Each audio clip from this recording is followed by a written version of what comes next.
In this lecture, we are going to discuss working formula of number system.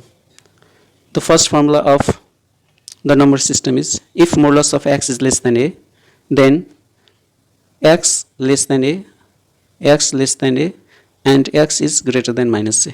If modulus of x is less than a, then we can write x less than a and x greater than minus a, and vice versa. That means if x is less than a and x is greater than minus a, then again we can write modulus of x less than a.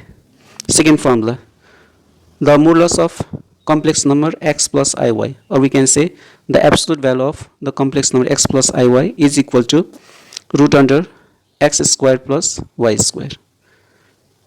Number 3, the conjugate of complex number x plus iy. The conjugate of the complex number x plus iy is x minus iy, and vice versa. That means conjugate of x minus iy, we can write x plus iy.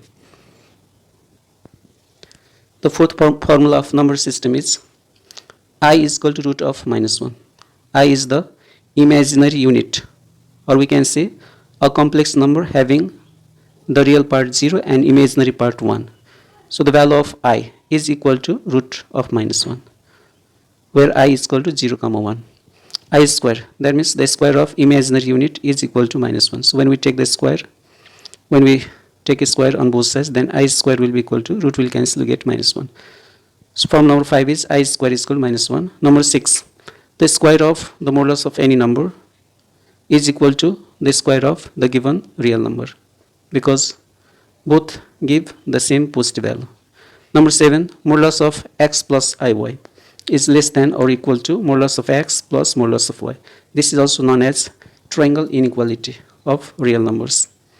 Number 8, a comma b. If any complex number is given a comma b, then we can write the given complex number in terms of imaginary unit I. That means a comma b we can write as a plus ib.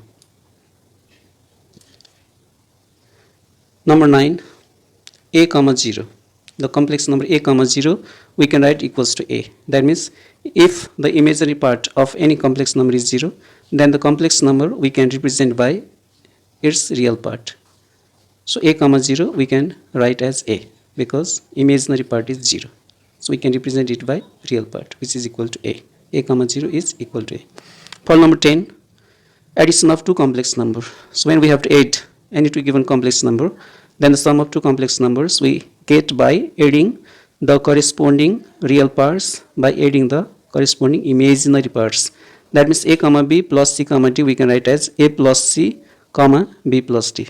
And the last formula, number 11, is a comma b into c comma d. That means to find the product of any two complex number, a comma b into c comma d, we can apply the formula ac minus bd comma ad plus bc. That means a comma b into c comma d we can write as ac minus bd. That means we have to take the difference of the product of real parts and the imaginary parts.